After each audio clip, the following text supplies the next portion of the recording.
ফ্যারিংসে হোক, ল্যারিংসে হোক, ব্রঙ্কাসে হোক, ট্রিটমেন্ট সব একই। কিন্তু বুঝতে হবে যে এটা এখানকার রোগ নাকি ভিতরে, ফুসফুসের ভিতরে, এটুকু আলাদা করতে হবে। বুঝতে পারছেন? আমার বুঝতে হবে যে রোগীর রোগটা এটার মধ্যে আছে নাকি ফুসফুসের ভিতরে, এটুকু আলাদা করতে হবে। আমরা অ্যানাটমি পড়ানোর সময় অনেকটা ক্লিয়ার করে দিয়েছিলাম যে কীভাবে আপনি বলবেন যে আপার রেসপিরেটরি ট্র্যাক্টে, কারণ ফ্যারিংসে হইলে গলা ব্যথা, ল্যারিংসে হইলে গলা বসে যাওয়া, শ্বাসপেশি শব্দ হওয়া, মুখের মধ্যে হইলে তো এমনি বুঝতে পারবে, নাকের মধ্যে হইলে নাক বন্ধ থাকা, কপাল ব্যথা করা, এগুলো হবে। ঠিক আছে? আর বুকের ভিতর হইলে বুকের ভিতর শসা শব্দ হয়, গড় গড় শব্দ হয়, বা অনেকে বলে মনে হচ্ছে কফ জমা, কফ উঠতেছে না, এগুলোতে ভিতরে এইগুলোতে এরভাবে রোগীর কমপ্লেন হবে। আর ওপরের দিকে ওইভাবে কমপ্লেন। এই রোগীর কমপ্লেন থেকে আমাদের আলাদা করতে হবে যে রোগীর রোগটা আপার রেসপিরেটরি না লোয়ার রেসপিরেটরি, ফুসফুসের ভিতরে। বুঝতে পারছেন আমার কথা? অ্যানাটমি তো আপনি সবাই পান না। অ্যানাটমিটা হচ্ছে এই যে এইটুকুই, আপনার কয়টা ওয়ার্ড আছে এখানে। অ্যানাটমি মানে গঠন। নেজাল ক্যাভিটি, এটা হচ্ছে ফ্যারিংস, larynx, trachea, bronchus, lungs. Lungs মানে ফুসফুস, আর লাংসের বাইরে একটা কাভারিং আছে, নাম হচ্ছে প্লুরা। এই আছে অ্যানাটমি। এই যে ব্রঙ্কাস পর্যন্ত যে রোগ, এইগুলোর ট্রিটমেন্ট এক। ঠিক আছে? আপনাদের একটা শীট আছে প্র্যাকটিস অফ মেডিসিন, এখানে তো 5টা শীট একসাথে লাগানো এই বই। একটা শীট শুরু হয়েছে practice of medicine.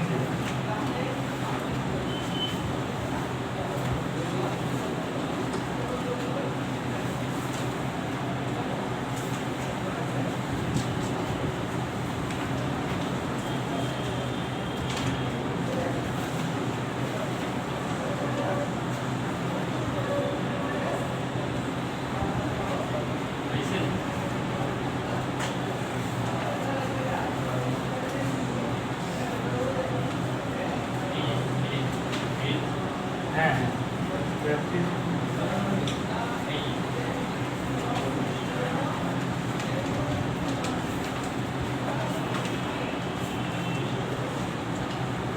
Of medicine হচ্ছে মাঝামাঝি দেশে, সেটা না।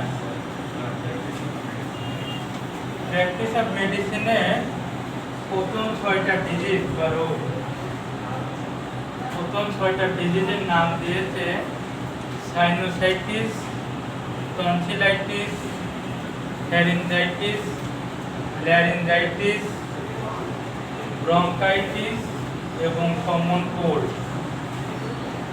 এই 6টা 1 থেকে 6 পর্যন্ত। Sinusitis, tonsillitis, pharyngitis, laryngitis, bronchitis এবং কমন কোল্ড, প্রথম 6টা। এই 6টা রোগী আছে আপার রেসপিরেটরি ট্র্যাক্ট। 1 থেকে 6 পর্যন্ত যে রোগ, এই 6টা হচ্ছে কি আপার রেসপিরেটরি ট্র্যাক্ট ইনফেকশন। তাহলে একটা ট্রিটমেন্ট শিখলে 6টারই ট্রিটমেন্ট দেওয়া যাবে, কমন ট্রিটমেন্ট। বুঝতে পারছেন? এটা হচ্ছে আমরা একটা ট্রিটমেন্ট শিখলে 6টারই ট্রিটমেন্ট দিতে পারবো।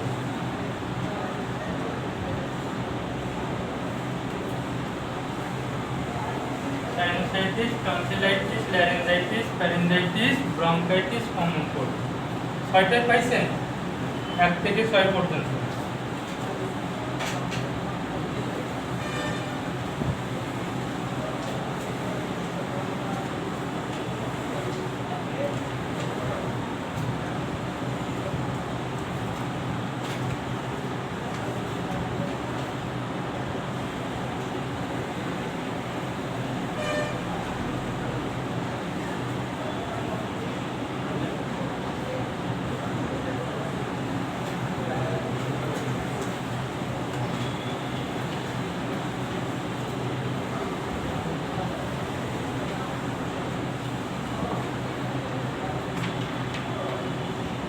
এই আপার রেসপিরেটরি ট্র্যাক্ট ইনফেকশনের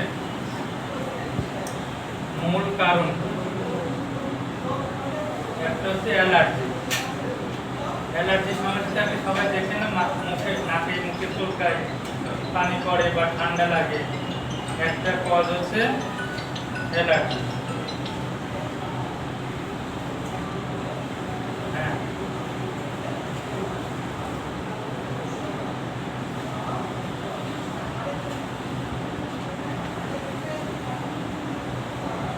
আচ্ছা হচ্ছে আমরা রেডি করতে হবে না।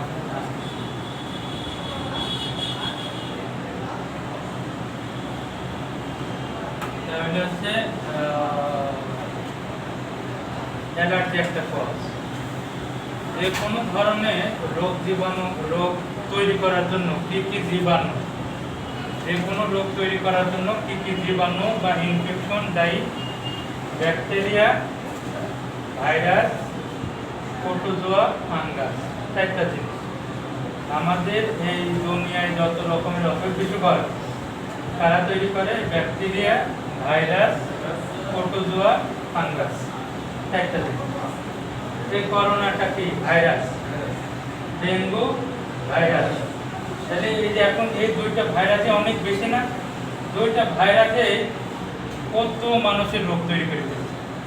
এরকম হাজার হাজার ভাইরাস, হাজার হাজার ব্যাকটেরিয়া, কিন্তু জিনিসটা কয়টা? চারটা, ব্যাকটেরিয়া, ভাইরাস, ফাঙ্গাস, প্রোটোজোয়া। এই চারটা জীবাণু বা ইনফেকশন আমাদের রোগ তৈরি করে। তাহলে এই আপার রেসপিরেটরি ট্র্যাক্টের দুইটা কজ আছে, ভাইরাস আর ব্যাকটেরিয়া। এখানে প্রোটোজোয়া এবং ফাঙ্গাস না, ঠিক আছে? তাহলে এখানে কি কি আছে? ভাইরাস, ব্যাকটেরিয়া, আর একটা কজ বললাম অ্যালার্জি। এই তিনটা কারণে বেশিরভাগ অসুখ বিসুখ এই আপার রেসপিরেটরি ট্র্যাক্ট হয়, ঠিক আছে? আপার রেসপিরেটরি ট্র্যাক্টের ইনফেকশন হইলে রোগীর কি কি লক্ষণ থাকবে এখন আমি একটু আলাদা করে বলি। সেটা হচ্ছে প্রথম আছে আপনার 1 নম্বর সাইনোসাইটিস। সাইনোসাইটিস হচ্ছে এই যে নাকের মধ্যে, কপালে বা এই যে মুখের এই জায়গাটা, এর মধ্যে হাড়ের মধ্যে ফাঁকা জায়গা বলে, এগুলোকে বলা হয় সাইনাস। হাড়ের মধ্যে কি আছে? ফাঁকা, এগুলোকে বলা হয় সাইনাস। এই সাইনাসের মধ্যে যখন ইনফেকশন হবে সেগুলোকে বলা হয় হচ্ছে সাইনোসাইটিস। এই জন্য যাদের সাইনাসের সমস্যা দেখবেন কপাল ব্যথা করে বা নাক দিয়ে পানি পড়ে, নাক বন্ধ বন্ধ লাগে, সব কমপ্লেন এই জায়গায়, ঠিক আছে? তাহলে সাইনোসাইটিস হলে আপনি রোগীর কমপ্লেনে বুঝতে পারবেন। এখানে একটা ছবি দিছে যে প্যারানেজাল সাইনাস, এই ছবিটা ক্লিয়ার আপনারা বুঝতে পারবেন না, আরো ছবি ছিল। মানে এই হাড়ের মধ্যে ফাঁকা থাকে, এগুলোর মধ্যে যখন ইনফেকশন বা পানি জমে, হ্যাঁ, তখন এটাকে আমরা বলি সাইনোসাইটিস। 1 নম্বর প্রশ্ন, সাইনোসাইটিস রোগীর এই যে কারণ কি কি সাইনোসাইটিসের? কারণ দিয়ে দিচ্ছে দেখেন, ব্যাকটেরিয়া, অ্যালার্জি, নেজাল পলিপ, ঠিক আছে? রোগীর লক্ষণ কি কি হবে? পোস্ট নেজাল ড্রিপ, মানে নাক দিয়ে পানি পড়া, নেজাল কনজেশন বন্ধ রাখা, কন্টা হেডেক, কপালে ব্যথা এবং ফিভার, জ্বর আসতে পারে, ঠিক আছে? ট্রিটমেন্ট আমরা তো একসাথে করবো। পরে 2 নম্বর আছে টনসিলাইটিস। 2 নম্বরে যান, টনসিলাইটিস। টনসিল কিন্তু রেসপিরেটরি ট্র্যাক্টের রোগ না, টনসিল গলার রোগ। আমার যেখানে কোথাও টনসিল আছে এই টনসিল, তার মানে এটা যেহেতু গলার রোগ অনেকটা এই সঙ্গে রিলেটেড, এই কারণে এই জায়গায় এখানে, ঠিক আছে? টনসিল হইলে আমরা তো জানি গলা ব্যথা করে, ঢোক গিলতে কষ্ট হয়, 2 পাশে পড়ে, মাঝখানে না। আমার শ্বাসনালী যে মাঝখানে দিছে, টনসিল হলে কিন্তু 2 পাশে টনসিল থাকে, ঠিক আছে? তাহলে যদি টনসিলের ব্যথা হয়, রোগীর কমপ্লেন থেকে আপনি বুঝতে পারবেন এটা টনসিলের। কি বলবে? গলা ব্যথা কোন পাশে? 2 পাশে। ঢোক গেতে কষ্ট হবে, ঠিক আছে? আর কি হবে, যদি আপনি গলার ভেতর দিয়ে দেখেন টনসিলগুলো বড় বড়, ওর মধ্যে হলুদ বা সাদা সাদা ময়লা পড়ছে টনসিলের উপর, ঠিক আছে? আপনাদের কারো টনসিলের সমস্যা আছে? হ্যাঁ, ওর আছে, ওর টনসিল দেখা যাবে। যাদের টনসিলের সমস্যা নাই আপনি লাইট মারে বুঝতে পারবেন না, কিন্তু ওটা মারলে দেখা যাবে ওর সমস্যা, বুঝতে পারছেন? গলার ভিতর লাইট মারলে কোনটাতে টনসিল আপনারাও কিন্তু চেনেন না, চেনেন? ওটা দেখলে বুঝতে পারবেন। এদিকে আছে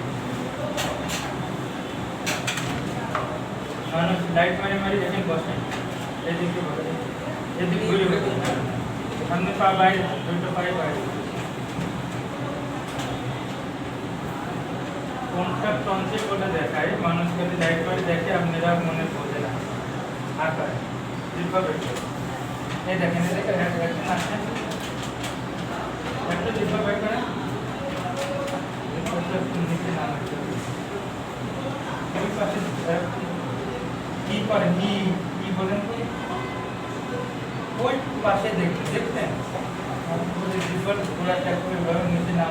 আমাদের কাছে একটা ডিপ্রেশন থাকে না, ওটা চাপ দিলে কিন্তু দেখা যাচ্ছে মাঝে মধ্যে ডিপ্রেশন যখন বেশি করো, এই যে পাশ থেকে দেখেন ওই ডাইন দিকে ওই যে গোল দেখা যায়, দেখছেন ভিতরে? হ্যাঁ হ্যাঁ, আলাদা ভিতরে, হ্যাঁ হ্যাঁ ডাইন দিকে ওর আছে, খোলা আছে টনসিল। টনসিল ফুল দুই পাশে দুটো পাশে, তাহলে রোগীর কমপ্লেন থেকে আপনি বুঝতে পারবেন ওর টনসিলের সমস্যা। 3 নম্বর হচ্ছে ল্যারিঞ্জাইটিস। ল্যারিঞ্জাইটিস বোঝা আরো সহজ। ল্যারিংসের সমস্যা আছে আমার যেখান থেকে স্বর বেরোচ্ছে, কণ্ঠ বেরোচ্ছে, সেখান থেকে, এটা হচ্ছে ল্যারিংস। ল্যারিংসের সমস্যা হলে আমার স্বর বসে যাবে, ওটা যে গলা বসে গেছে, ফ্যাসফ্যাসি শব্দ হচ্ছে, এগুলো কমপ্লেন আছে ল্যারিঞ্জাইটিস। আর ফ্যারিংসটা কোথায়? একবারে মাঝামাঝি, লাংস আর হচ্ছে মুখের যেখানে সংযোগ, ওইটা হচ্ছে ফ্যারিংস। ওইটা ব্যথা হলে একবারে গলার মাঝখানে, তখন খাইতে খুবই বেশি কষ্ট হয়। এই যে করোনা ভাইরাসে যেটা ব্যথা হচ্ছে, এই ব্যথাটা কোথায়? একবারে মাঝামাঝি। ওদের লাইট মারলে দেখবেন টনসিল দেখা যায়, টনসিল নর্মাল, ঠিক আছে? আর খাইতে অনেক বেশি কষ্ট, পানও বৃদ্ধি পায়, ঠিক আছে? তাহলে এই ব্যথাটা কোথায় হবে? একবারে মাঝামাঝি, প্রচন্ড ব্যথা। আর এরপরে হচ্ছে ব্রঙ্কাইটিস। ব্রঙ্কাইটিসটা একটু নিচে, এই যে ব্রঙ্কাস আছে এখানে আছে নাক, এখানে হচ্ছে ব্রঙ্কাস। ব্রঙ্কাসে হইলে একটু শ্বাসকষ্ট হবে, মানে ব্রঙ্কাসগুলো চিকন হয়ে গেলে বাতাসকে ইজিভাবে নিতে পারে না, হালকা একটু শ্বাসকষ্ট হবে। আর ব্রঙ্কাসে কফ তৈরি হয়, আমরা যে কাশি দিয়ে কফ বের করি ওইগুলো তৈরি হয়, কাশির সঙ্গে কিছু কফ বের হবে, ঠিক আছে? ঘন ঘন শ্বাস নেবে, কারণ শ্বাস নালীটা একটু চিকন হওয়াতে শ্বাসটা একটু ঘন ঘন। এরপরে হচ্ছে কমন কোল্ড। কমন কোল্ড তো নাকে, জাস্ট নাক দিয়ে পানি পড়া, নাক বন্ধ হওয়া। অনেকে আমরা বলে আছে সিজন চেঞ্জ আছে তো, তাই না? গরম ঠান্ডা লাগছে, এটা হচ্ছে কমন কোল্ড। গরম ঠান্ডা লাগাটাই হচ্ছে কমন কোল্ড।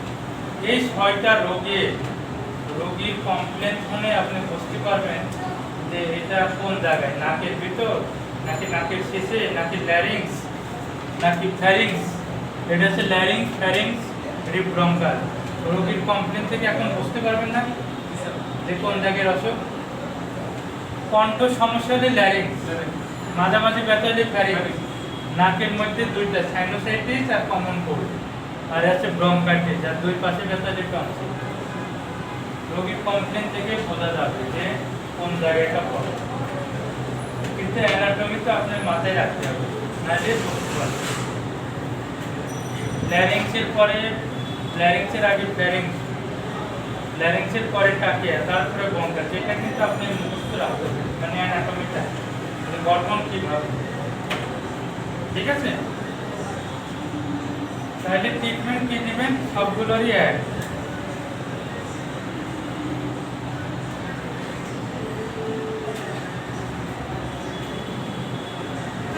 যেহেতু আমরা কজ হিসাবে দেখলাম ব্যাকটেরিয়া থাকতে পারে, ব্যাকটেরিয়াকে মারার জন্য আমাদের অ্যান্টিবায়োটিক দিতে হবে। আবার রেসপিরেটরি ট্র্যাক্টের জন্য ভালো অ্যান্টিবায়োটিক আছে অ্যাজিথ্রোমাইসিন। অ্যাজিথ্রোমাইসিন বড়দের ক্ষেত্রে রাইতে একটা করে অ্যাজিথ্রোমাইসিন দেবে, কারণ ওইটা ব্যাকটেরিয়া দেওয়া হয়েছে, ভাইরাস দেওয়া হয়েছে নাকি অ্যালার্জি, এটা তো আমার টেস্ট না করলে বুঝবো না। আমরা ধরে নিলাম ব্যাকটেরিয়া দিয়ে, তাহলে একটা অ্যান্টিবায়োটিক দিয়ে দিলাম, ঠিক আছে। যদি অ্যালার্জি দিয়ে হয় তাহলে একটা অ্যান্টিহিস্টামিন দিতে হবে। অ্যান্টিহিস্টামিনের নাম বলেন তো, বাজারে কি অ্যান্টিহিস্টামিন পাওয়া যায়?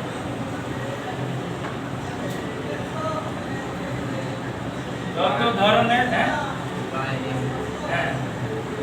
যত ধরনের চুলকানি, খাওয়াদানি, চুল কাশি, ঠান্ডার ওষুধ সবই অ্যান্টিহিস্টামিন। অ্যালার্টল, পেপজোফেনাডিন, এটা রোপাটাডিন, রিভাস্টিন, এগুলো সব ধরনেরই এই যে ঠিক আছে, এগুলো সবই অ্যান্টিহিস্টামিন। যে কোনো একটা অ্যান্টিহিস্টামিন দেব।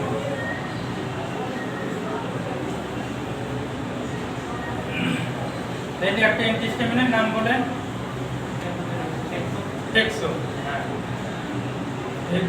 আপনি যেটা মনে থাকে সেটাই দিতে পারেন, পেপজোফেনাডিন, ডেজলোরাটিডিন, অ্যালার্টল, ঠিক আছে। অ্যান্টিহিস্টামিনের ডোজ আছে রাইতে একটা করে। তাহলে আমরা কজ হিসাবে ট্রিটমেন্ট দিচ্ছি যে কি কারণে অসুখটা হয়েছে। ব্যাকটেরিয়ার দ্বারা হইতে পারে, অ্যান্টিবায়োটিক দিলাম। অ্যালার্জির জন্য এলে অ্যান্টিহিস্টামিন দিলাম, ঠিক আছে। ভাইরাসের জন্য কোনো ওষুধ নাই। ভাইরাসের জন্য কি আছে? ভ্যাকসিন। আমরা ভ্যাকসিন নিচ্ছি না এখন করোনা ভাইরাসের। ভাইরাস কিন্তু শরীরে বেশি দিন বাঁচে না। কয়দিন বাঁচে? 7 দিন। সেজন্য অ্যাটাক করলে কিন্তু রোগী বেশি দিন বাঁচতে চায়, 14 দিনের ভিতরে মারা যায়। যাদের ভালো মতো অ্যাটাক করতেছে ভাইরাসে, করোনায় 14 দিনের ভিতরেই মারা যায়। এই জন্য হচ্ছে যাদের ইমিউনিটি বেশি, শক্তি আছে, মানে রোগ প্রতিরোধ ক্ষমতা, ভাইরাসের জন্য কোনো ওষুধ লাগে না। ভাইরাসের জন্য কোনো ওষুধ লাগে না। তাহলে মূল ওষুধ আছে কি? Antibiotic, antihistamine. অসুখ মানে ব্যাকটেরিয়া এবং অ্যালার্জি কমানোর জন্য আমার এই দুইটা ওষুধ। এর সাথে যে প্রবলেমগুলো, যেমন নাক বন্ধ থাকা, নাক বন্ধ থাকা, নাক খোলার জন্য আমরা কি দিই? Nasal drop. তাহলে নেজাল ড্রপ কি সব অসুখে লাগবে? যাদের নেজাল কনজেশন কমন কোল্ড তাদের আছে নেজাল ড্রপ। তাহলে সবগুলোর জন্য এই দুইটা ওষুধ। আর এখন আপনি যেখানে যেখানে প্রবলেম সেটা দিবেন। যেমন হচ্ছে নেজাল ড্রপ যাদের কপালে ব্যথা করতেছে, মানে সাইনোসাইটিসের প্রবলেম, তাদের আছে প্যারাসিটামল, নাপা দিলে হবে প্যারাসিটামল। যাদের গলা ব্যথা, গলা প্রচন্ড ব্যথা, কি দিতে পারবেন ব্যথার জন্য? নেপ্রোকজেন অথবা কিটোরোলা। এই দুটো ব্যথার ওষুধ না? রোলাকের নাম শুনছেন না? রোলা, নেপ্রোকজেন, নেপ্রোপ্লাস, গলা ব্যথার জন্য। আর যদি কাশি থাকে একটা কাশির সিরাপ।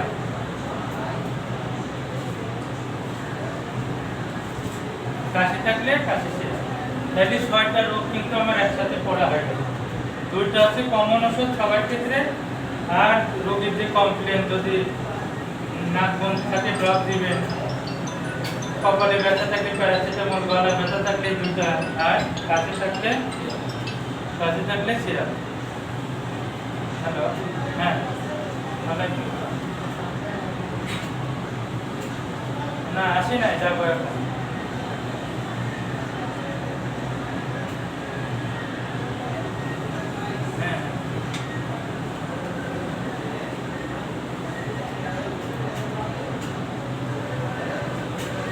বয়স কত?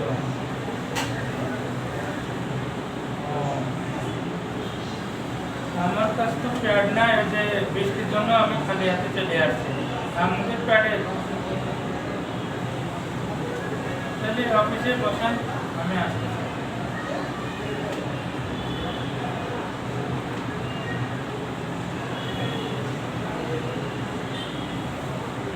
হসপিটাল থেকে যাওয়ার সময় দেখে যেতাম। হ্যাঁ, কোথায় দেখাবে সময়?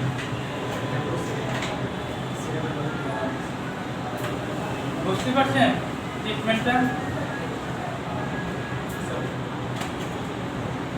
যদি ল্যারিঞ্জাইটিস হয়, ইনফ্লামেশন অফ দ্য ল্যারিংসের কাজ কি বললাম? গলা বসে যাওয়া। সেকেন্ড কমন এই দুটো ওষুধ দিলেন, আর তো নিচের কিছু দরকার নাই। দরকার আছে আমরা বলি যে গরম পানি দিয়ে গড়গড়া করবেন, কথা কম বলতে হবে, গলা রেস্ট দিলে গলা ব্যথাটা ঠিক হয়। ঠিক আছে? যদি ফ্যারিঞ্জাইটিস হয়, ফ্যারিংসে ধরুন গলা ব্যথা থাকে, সেক্ষেত্রে দুটো ওষুধের সাথে নেপ্রোকজেন দিয়ে দেবেন, এটা ব্যথা ওষুধ। আর গড়গড়া করাটা আছে, গলা ব্যথা বললে গড়গড়া করতে হবে, এটা একটা নর্মাল থিওরি, তাই না? লবণ গরম পানি দিয়ে গড়গড়া, ঠিক আছে?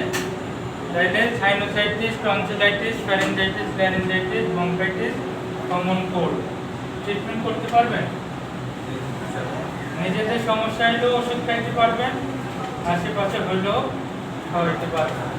আর যদি ফার্মেসিতে বসেন সিরাপ, কাশির সিরাপ তো বাজারে অনেক রকম, তাই না?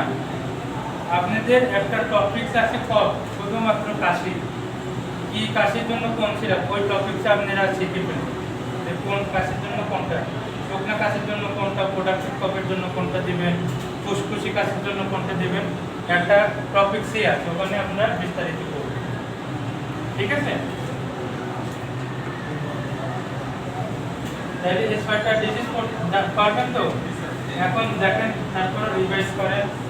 আচ্ছা, ট্রিটমেন্টের মধ্যে কি লিখছে? সব জায়গায় দেখেন অ্যাজিথ্রোমাইসিন, আর হচ্ছে ডেসলোরাটিডিন মানে হচ্ছে অ্যান্টিহিস্টামিন। তাহলে আপনি মনে রাখার জন্য এই সুবিধাটা করে দিলাম, দুইটা ওষুধ মনে রাখলে আপনি ট্রিটমেন্ট করতে পারবেন। তাইলে স্যার আরেকটা কারণ আছে যে ওই নাক দিয়ে সবুজ সবুজ অনেক সময় সর্দি আছে। হ্যালো, এখনই আসবে?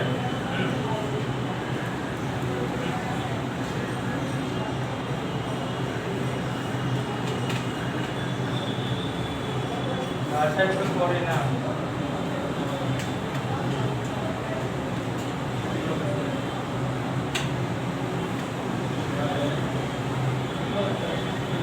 আচ্ছা,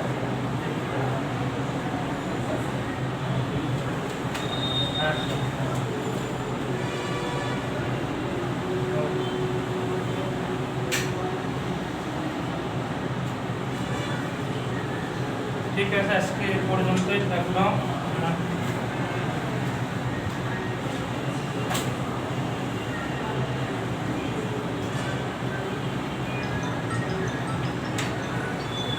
এগারোটায় চেম্বার, 11টার থেকে কল দেওয়া শুরু হবে।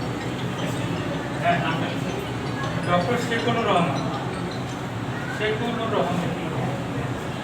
হ্যাঁ, ওয়ালাইকুম আসসালাম।